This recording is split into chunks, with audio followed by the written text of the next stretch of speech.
आज हम श्रीमद् भागवतम के 5वें स्कंद के श्लोक संख्या 9 और 10 को पढ़ रहे हैं।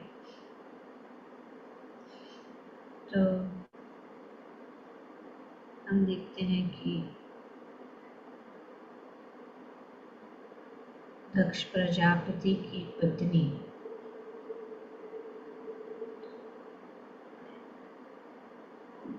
प्रसूति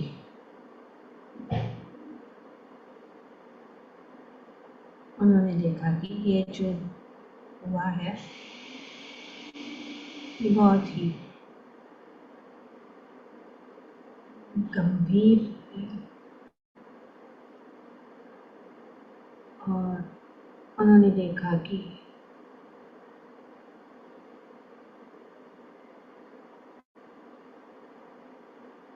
शिव जी अपने त्रिशूल लेकर सब कुछ खत्म करेंगे क्योंकि इनकी उनमें वो शक्ति है।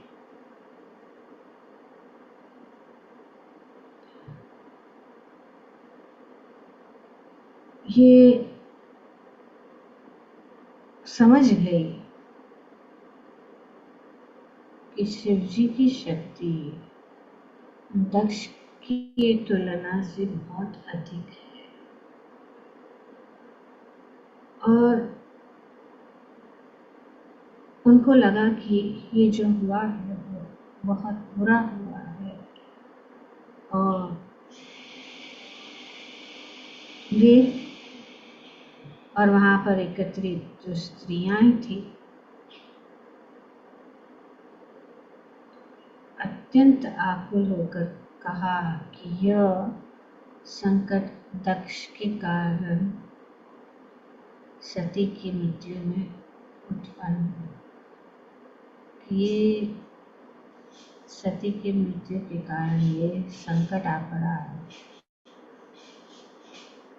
क्योंकि निर्दोष सती ने अपनी बहनों के देखते देखते अपना शरीर त्याग दिया। कोई भी कुछ नहीं कर सका और इसीलिए यहाँ पे प्रसूति जो है प्रजापति दक्ष की पत्नी तुरंत समझ गई कि कठोर हृदय प्रजापति दक्ष के अशुभ कार्य से ही यह संकट आ खड़ा हुआ है। अशुभ कार्य से संकट आ पड़ता है। अशुभ क्या है? अशुभ यह है कि जब हम गर्वित हो जाते, जब हम शक्ति प्राप्त करते हैं, जब हम दूसरों के ऊपर प्रभुत्व जताने की कोशिश करते हैं, जब हम भगवान से विमुख हो जाते हैं तो मान लो यही अशुभ है। जहाँ भगवान नहीं है वहाँ अंधकार ही होगा। कृष्ण सूर्य समान, माया है अंधकार। जहाँ कृष्ण तहाँ नाही मायर अधिकार। तो कितने भी महान पद यहाँ पे हम देखते हैं कि दक्ष इतने महान, जब हम महान पद को प्राप्त करते हैं, जब हम पोजीशन हो जाता है तो हम जो है गर्वित हो जाते हैं, हम क्रूर बन जाते हैं, कठोर हृदय वाले बन जाते हैं। ज्ञान भी यही कार्य करता है। जो बहुत ज़्यादा ज्ञानी है वे जो है वे समझते हैं कि हम सब कुछ जानते हैं, हमसे अधिक कोई नहीं जानता, और ये उनके पतन का कारण बन जाता है कि जो कुछ भी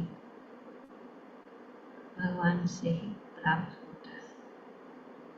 हमारे पास जो कुछ भी उदाहरण हम देखते हैं हनुमान जी का। आज हनुमान जयंती है और हम हनुमान के चरित्र से हम जान सकते कि भगवान के सिवा और कुछ भी नहीं जानना चाहते। हनुमान इतने शक्तिशाली है, उनका गुणगान काफी दिनों से हम कर रहे हैं कि उनमें इतना सब बल था, ज्ञान था, ज्ञान के सागर,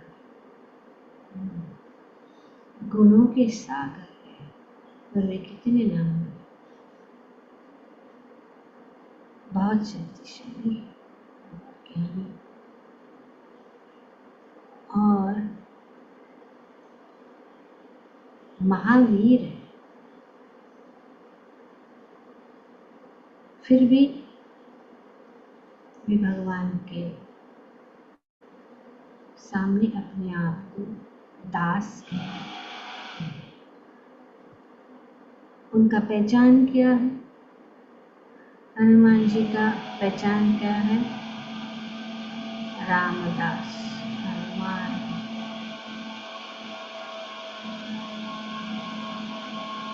तो प्रसंगी चर्चा हुआ था कि सबसे बड़ा, जब रामायण में जब श्री राम अयोध्या वापस आए और वे अयोध्या के राजा बन गए, तब उन्होंने सभी जितने भी उनके साथी थे, जो उन्होंने उनकी सहायता की थी माता सीता को वापस लाने के लिए, तब उन्होंने सबको पुरस्कृत किया। बड़े से बड़े तो छोटे से छोटे, जितने भी जिन्होंने छोटा सा भी कार्य किया, सहायता किया, भगवान के साथ रहे, भगवान माता सीता और श्री राम ने अयोध्या में सबका पुरस्कार। और अंत में सबसे जो ऊंचे पद, जिसके कारण जो है, जिन्होंने इतनी सेवा की भगवान की, जिसके कारण माता सीता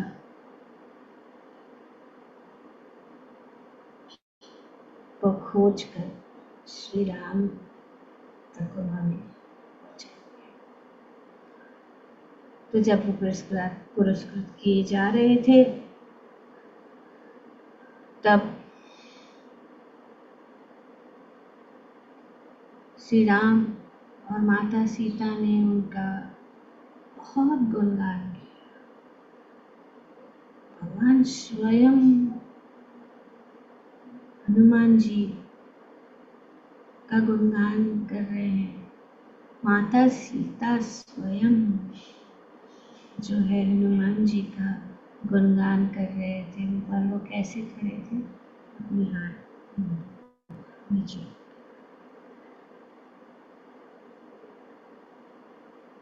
और भगवान ने हनुमान जी से कहा कि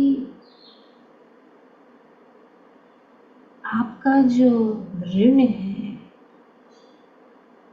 मैं कभी नहीं चुका सकता। ये ऋण, आपकी जो सेवा, आपकी जो शरणागति, आपकी सेवा में दृढ़ता, आपकी सेवा में उत्सुकता से मैं बहुत प्रसन्न हूँ। और भगवान श्री राम ने हनुमान जी से को आलिंगन किया और यही सबसे बड़ा पुरस्कार था कि भरी सभा में सब लोगों के सामने श्री राम ने हनुमान जी का आलिंगन किया। और जब माता सीता ने हनुमान जी की का गुणगान सबके सामने बताया तो सब बहुत प्रसन्न हो गए, आश्चर्यचकित हो गए कि उनके कार्य कितने ऊंचे हैं, कितना बड़े बड़े कार्य उन्होंने किए। माता सीता बहुत खुश हो गए और फिर भी उनको पुरस्कृत करना चाहती थी, तो उन्होंने अपने गले का जो हीरो का बहुमूल्य जो हार था उन्होंने निकाल कर श्री हनुमान जी को दे दिया। बहुत सुंदर प्रसंग है, बहुत सुंदर प्रसंग है और बहुत शिक्षण है इसमें। उन्होंने हनुमान जी को दे दिया, हनुमान जी ने लिया। उनको कुछ ऐसा कुछ खुशी जैसा नहीं उनके चेहरे पर थी, पर वे तुरंत उसको देखने लगे, उसको तोड़ने लगे, उसको चबाने लगे। उन्होंने जमीन पर पटक कर उनको चूर चूर करने लगे। सभी लोग जो सभा में थे वे आश्चर्यचकित हो गए कि हाय हाय, क्या ये बड़ा अपमान है। सीता अयोध्या की रानी है और रानी के लिए हुए ये जो उपहार इस प्रकार से उसको किया जाए, उसके साथ ऐसा व्यवहार किया जाए, तो सब लोग जो है सभा में हनुमान को कोसने लगे, क्रोधित हो गए। और हनुमान जी को पूछा कि आप ऐसे कैसे कर सकते हो, जवाब दीजिए, ऐसे क्यों किया। हनुमान जी ने कहा कि मैं हर एक इस मणि या हर मणि के लिए मैं ढूंढ रहा था कि शायद माता सीता राम मुझे दिखाई दे, पर मुझे किधर है, इसमें नहीं दिखाई दे। मैं ढूंढ रहा था, इसके लिए मैंने उसको चूर चूर, क्योंकि जहाँ पे श्री राम और सीता नहीं है, जहाँ पे श्री राम और सीता नहीं दिखाई देते, या जहाँ पे कुछ भी चीज़ अगर श्री राम और सीता के बिना संबंधित है, वो जो है कितना भी मूल्यवान क्यों ना हो, उसका कोई मूल्य नहीं। श्री राम और माता सीता सुनकर बहुत प्रसन्न। उन्होंने कहा कि मुझे कुछ भी नहीं चाहिए, जहाँ पे श्री राम, जहाँ पे भगवान नहीं है, भगवान श्री राम और माता सीता नहीं है, मैं उसको नहीं स्वीकार करती, क्योंकि उसके सिवा। तो पूरी सभा में लोग बोलने लगे कि ये क्या है, ये तो सब उनका दिखावा है। वो दिखावा कभी कभी अक्सर होता, कुछ लोग दिखावा करते भक्ति का और ऐसा त्यागते हैं, तो त्याग का ही दिखाते। सो लोग बोलने लगे और हंसने लगे। और श्री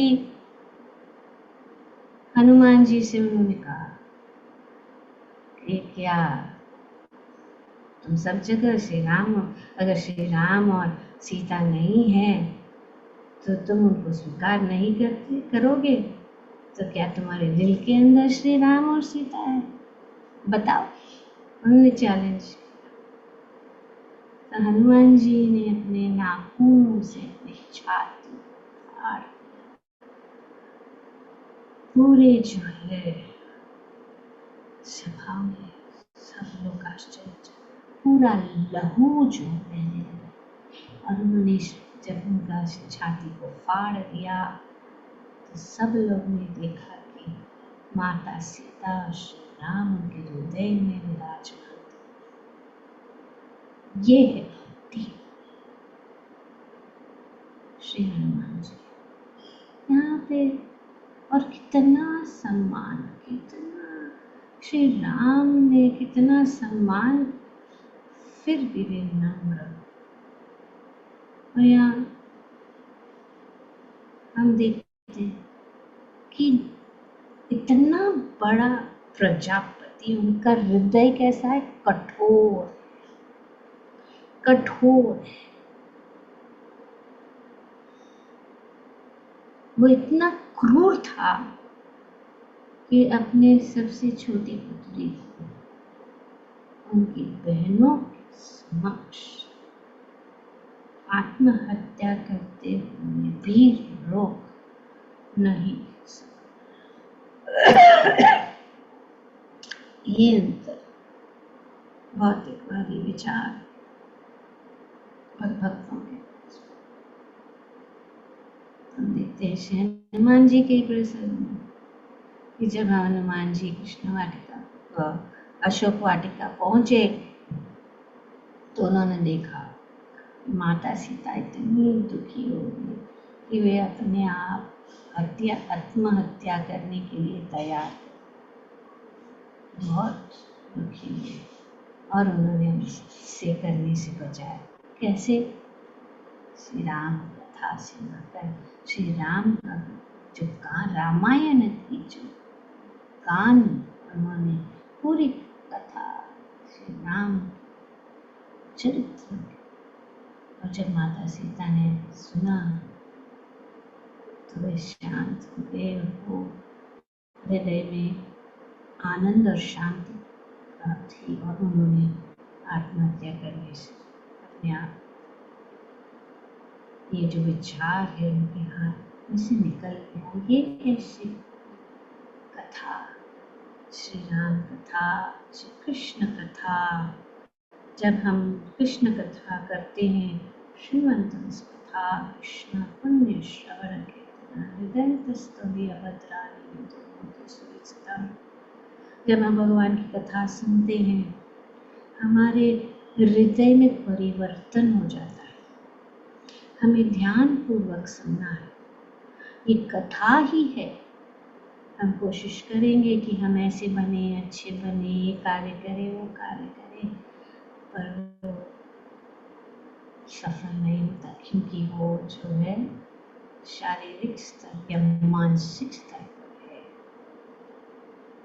लेकिन भगवान की कथा जो है इतनी दिव्य होती है कि हृदय के अंदर जो भी गांठ है, जो भी दुख है, जो भी कष्ट है, जो भी क्लेश है, जो भी हमारी इच्छाएं हैं, पूर्ण अपूर्ण जितनी भी सभी इच्छाएं जो है, से हम मुक्त हो जाते हैं। बैठे बैठे श्रवण करने से हम वैराग्य प्राप्त करते हैं और भगवत धाम वापस जा सकते, भगवान के साथ हमारा संबंध जोड़ सकते हैं। इस प्रकार हनुमान जी, हम देखते हैं कि राम कथा का प्रभाव, भरत भी आत्महत्या करने के लिए तैयार, वे अग्नि के अंदर, क्योंकि श्री राम इतने उत्सुक थे कि मैं पहुंचूं, क्योंकि उन्होंने ये प्रतिज्ञा की थी कि अगर आप एक क्षण भी अगर आपने विलंब किया तो मैं अग्नि में प्रवेश होकर अपना शरीर को त्याग दूंगा। और राम जी ने देखा कि अभी मुझे समय लग रहा है, मैं, तो उन्होंने हनुमान जी को भेजा कि भरत को जाओ। हनुमान जी पहुंचे तो वहां पे तुरंत वो प्रवेश करने के लिए तैयार थे, पेड़ के ऊपर से देख रहे हैं। और फिर उन्होंने यही सोचा, उन्होंने राम कथा से, राम की कथा का गान करने से जब भरत ने सुना तो तुरंत वो जो है उनके मन में से बात, यही सबसे बड़ा पॉजिटिव शक्ति है। थिंक पॉजिटिव है ना,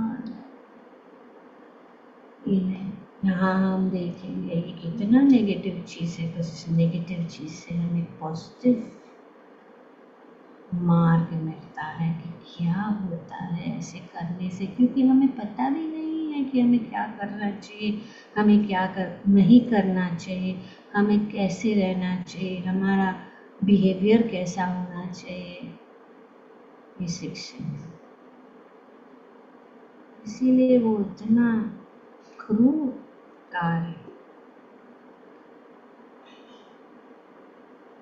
तो सती की माँ ही समझ सकती थी कि अपने पिता द्वारा अपमानित होने से सती को कितना कष्ट हुआ होगा।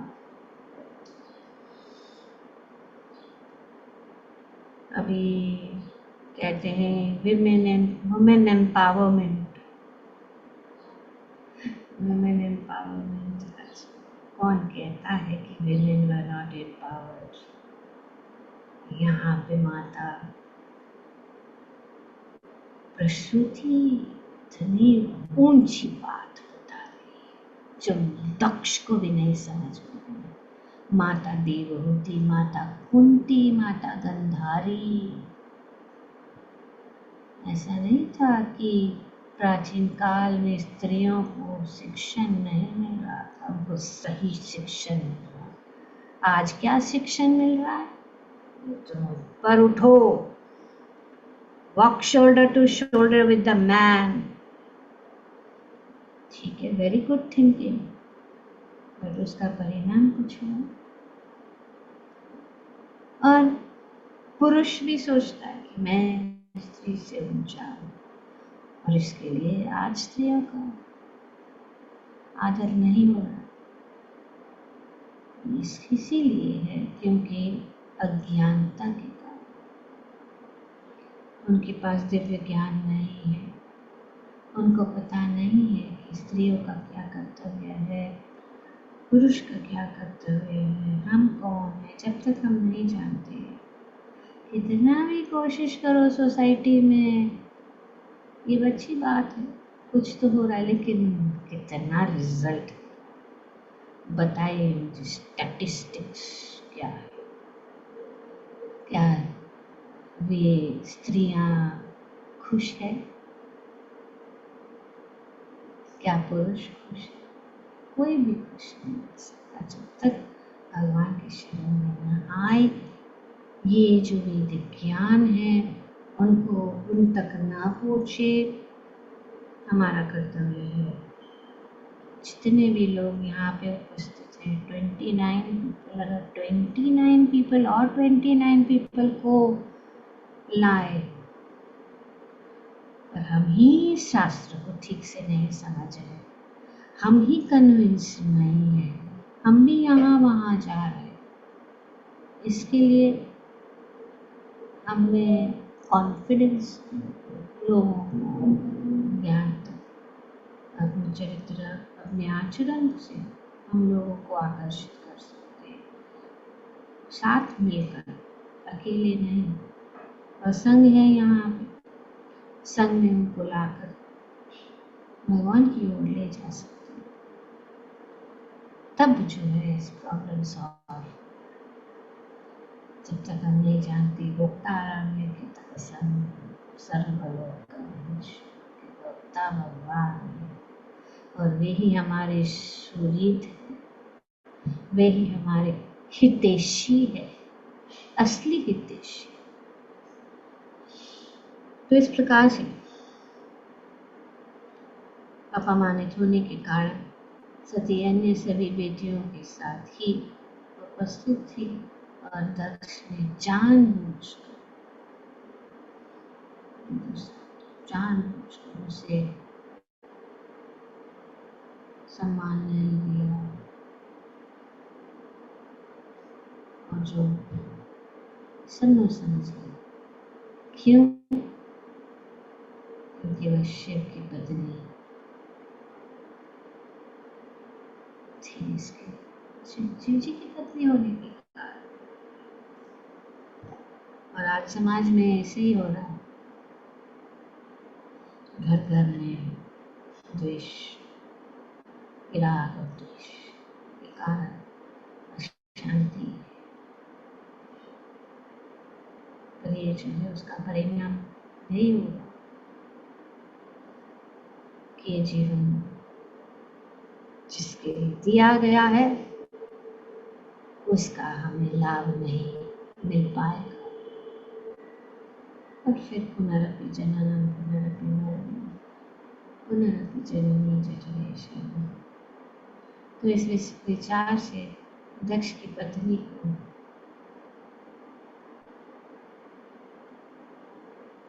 कि उनको विश्वास हो गया था कि उसे याद था कि दक्ष को अपने इस जघन्य कार्य के लिए मरने के लिए तैयार रहना चाहिए।